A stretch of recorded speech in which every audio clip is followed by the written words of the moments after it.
خود کو گم کر دینے کے لیے ہمیشہ کسی ویرانے یا جنگل کی ضرورت نہیں ہوتی۔ انسانوں کا ہجوم بھی خود کو کھو دینے کے لیے بڑا کرامت ثابت ہوتا ہے۔ انسانی زندگی میں سب سے برا زمانہ وہ ہے جب لوگ دلیل سے نفرت کرنے لگے۔ دل کو قابو میں رکھنا، موقع ہونے پر ناجائز خواہشوں کو روکنا اصل مردانگی ہے۔ پہلے تو اپنے آپ کو آئینہ بنا، وہ خود نکل کر آئیں گے اپنے نقاب سے۔ محبت دل کی صحت ہے اور بے مروتی دل کی بیماری۔ محبوب سے باہوش اور غیروں سے بے ہوش اور بے خبر ہونا ہی عشق کو کمال تک پہنچاتا ہے۔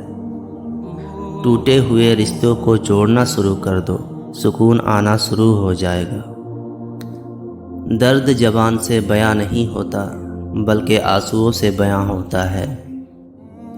صبر تمہاری آزمائشوں سے زیادہ بڑا ہونا چاہیے۔ جو انسان آپ سے دل سے بات کرے اسے کبھی دماغ سے جواب مت دینا۔ برے دوستوں سے بچو، ایسا نہ ہو کہ وہ تمہاری پہچان بن جائے۔ فضیلتیں اللہ کی طرف سے ملتی ہے، پھر اسی کی جانب سے تبدیلیاں ہو جاتی ہے، اس لیے اس کے فضل پر جان اور دل سے سجدہ بجا لاؤ۔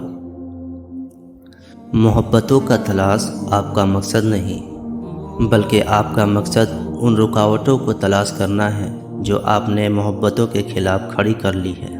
محبتوں میں لذت اسی طرح چھپی ہوئی ہے جس طرح زندگی کا پانی اندھیرے میں چھپا ہوا ہے۔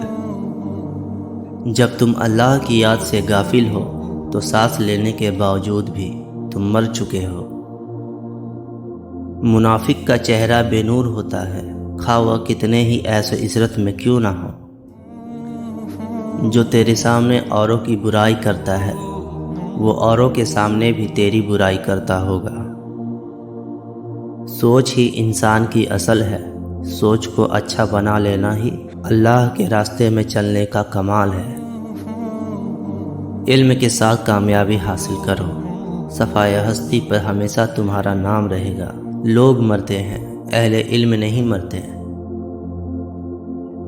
محبت چاہے کیسی بھی ہو سجدہ کرنا سکھا دیتی ہے۔ توبہ کے لیے کانوں کو ہاتھ لگانا ضروری نہیں، گناہوں کو ہاتھ نہ لگانا ضروری ہے۔ روزے سب کے میلے میں غفلتوں کے مارے ہم بس یہی سمجھتے ہیں ہم نے جس کو دفنایا بس اسی کو مرنا تھا۔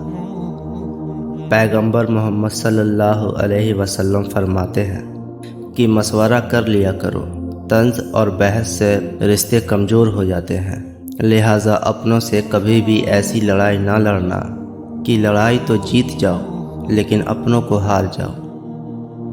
جب انسان کی آنکھوں سے ندامت کے آنسو بہتے ہیں تو اس پر رب کی رحمت برستی ہے۔ ہستی کا آئینہ فنا ہے، فنا اختیار کر تاکہ تو ہستی دیکھ لے۔